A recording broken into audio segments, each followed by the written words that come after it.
Eh, Salam NKRI harga mati. Hari ini saya mencoba untuk mengomentari kembalinya Hasto Kristianto menjadi Sekjen PDIP pasca pemberian amnesti dari Prabowo Subianto. Jadi saya mengomentari dari sudut pandang politik ya, karena memang saya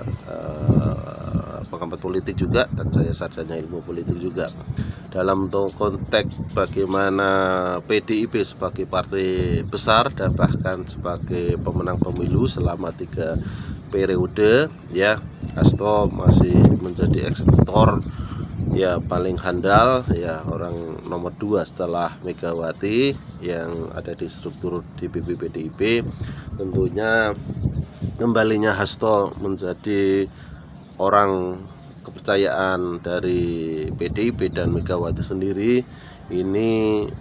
terlahir atas dasar sejarah dan juga ideologis partai, dan mungkin yang lebih penting bagaimana Megawati sangat percaya terhadap kerja-kerja politik, lobby-lobby politik dan juga manuver-manuver politik yang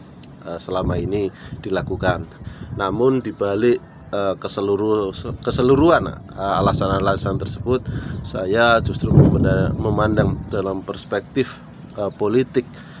praktis dan politik identitas, mengatakan bahwa apa yang dilakukan Megawati untuk menarik kembali Hasto sebagai bagian Sekjen PDIP ini menurut saya adalah anomali politik, di mana harusnya ketika kemarin Hasto sudah dinyatakan bersalah dalam kasus PAW Harun Masiku dan diketok palu hukuman selama 3,5 tahun, otomatis ini menjadi bagian cedera politik yang menempel dalam pribadi Hasto dan identitas PDIP itu sendiri. Dan yang kedua, dengan politik will atau politik barter yang dilakukan PDIP dengan Hasto serta merta sebenarnya bukan dalam konteks ya, dalam konteks kemanusiaan, dalam konteks relevansinya presiden dan partai, dalam hal ini PDIP, untuk membangun sebuah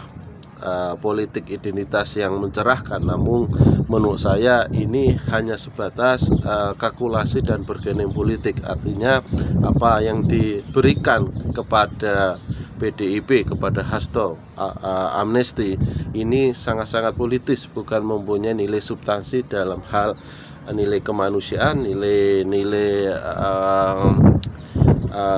kebaikan dan nilai-nilai solidaritas untuk bangsa dan negara. Dan hal inilah yang menyebabkan kiranya keputusan PDIP mengangkat Hasto ini menurut saya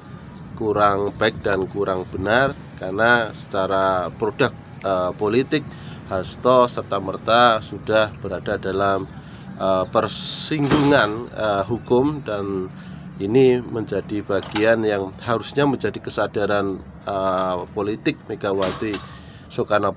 Putri untuk menghentikan langkah hukum daripada Hasto. Kemudian yang kedua,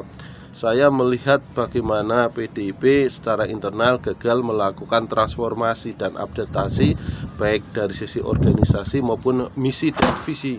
selaku partai yang notabene-nya menjadi representasi, menjadi identitas, menjadi tujuan-tujuan haluan negara dan bangsa ini. Tetapi dengan adanya keputusan Megawati kembali mengangkat Hasto menjadi salah satu figur Sekjen PDIP, saya pikir harapan-harapan yang tadi saya kemukakan praktis hilang, praktis musnah,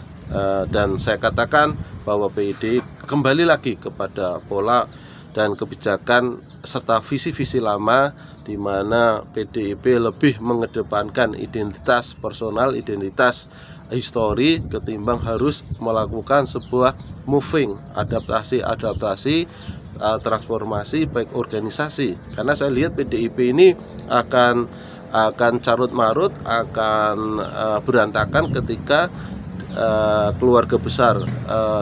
PDIP yang mengandalkan histori Pak Soekarno, dan ini menyebabkan bahwa secara internal adaptasi visi dan misi dan ideologi ini masih dalam sebuah gungkungan klaster keluarga besar. Ini sangat berbahaya.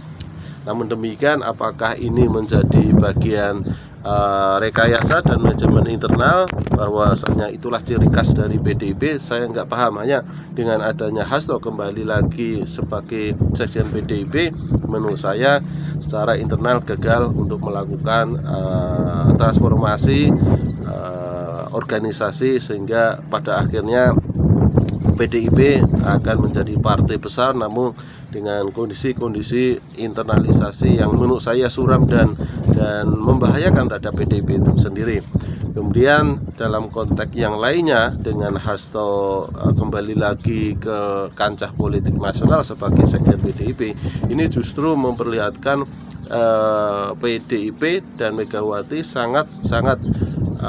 mohon maaf, miskin gagasan dan ide dan pencerahan, di mana seharusnya Hasto sudah off atau sudah tidak lagi menjadi sekjen. Namun demikian dalam konteks politik identitas ya, dan saya katakan kaitannya dengan Jokowi yang selama ini memang terjadi sengketa cukup rumit, cukup pelik, dan bahkan disinyalir Jokowi terlibat langsung bagaimana Hasto harus dipenjarakan lewat kasus Harun Masiku. Jadi saya lihat apa yang menjadi tujuan besar Megawati untuk mengangkat kembali Hasto ini sangat saya katakan politik pragmatis, politik primordial, politik kebencian, hingga pada akhirnya PDIP dan Megawati terjebak dalam sebuah ruangan sangat sempit, ruangan yang mungkin saya katakan primitif.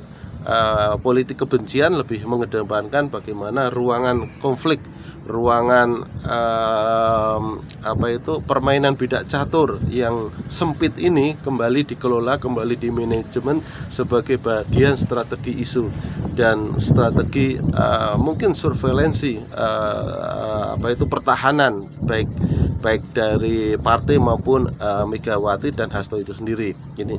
Dan yang terakhir saya katakan, dengan adanya politik identitas, politik kebencian ini yang dilakukan sebagai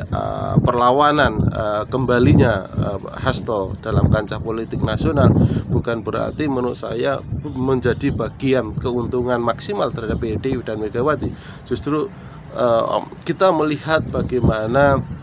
Megawati menempatkan sosok pertandingan kolosal kancah politik nasional ini sebagai wajah pertarungan elit dan pertarungan koleksitas dan identitas PDIP dan Jokowi, dan mungkin nanti juga ada PSI itu sendiri, di mana PSI saat ini betul-betul menjadi ancaman besar bagi PDIP, karena saya juga melihat beberapa pengurus PDIP pusat mungkin daerah sudah mulai hijrah, sudah mulai tertarik untuk pindah haluan menjadi bagian pengurus PSI. Namun demikian, yang perlu saya tekankan, mengapa PDIP dan Megawati tidak mengangkat sebuah tema besar, tema yang adaptif dan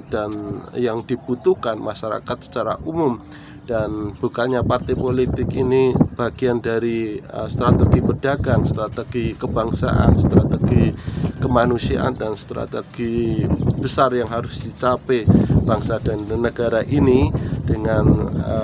pendekatan dan terobosan yang mutakhir dan canggih, dan bukannya dengan politik kebencian dan juga politik primordial. Dengan mengangkat Hasto ini, PDIP akan semakin mengering, semakin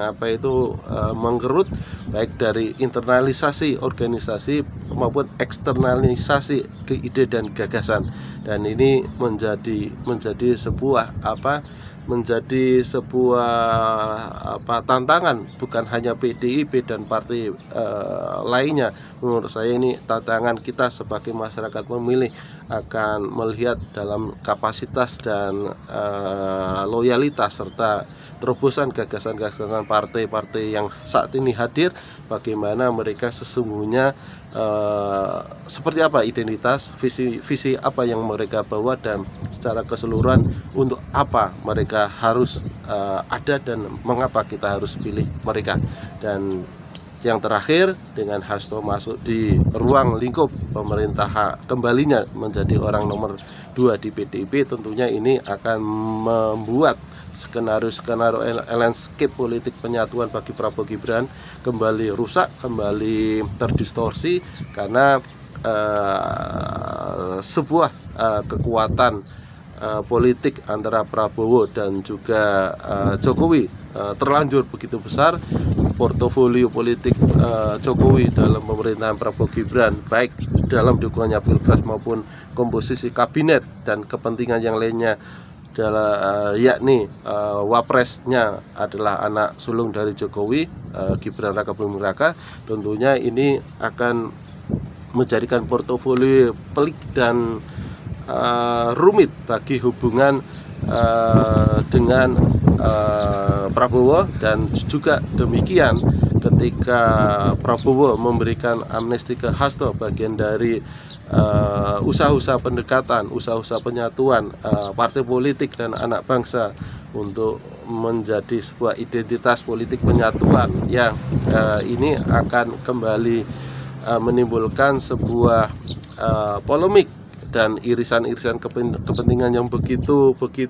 menggemaskan dan begitu susahnya mengelola isu dan kepentingan ini. Makanya Hasto menurut saya bukannya memberikan sebuah pencerahan, bukannya memberikan sebuah legalitas Prabowo untuk betul-betul bisa menyatukan partai politik dalam satu visi dan misi besar. Namun demikian justru menurut saya dengan adanya Hasto dan PDIP yang notabene sudah mendukung pemerintahan Prabowo Gibran, ini menunjukkan bahwa kesadaran nasionalisme dan patriotisme Prabowo ingin menyatukan kepentingan anak bangsa ini betul-betul akan mengalami kemunduran dan bahkan tidak akan tercapai dalam waktu dekat ini. Terima kasih, salam waras bersama Heru Subagia.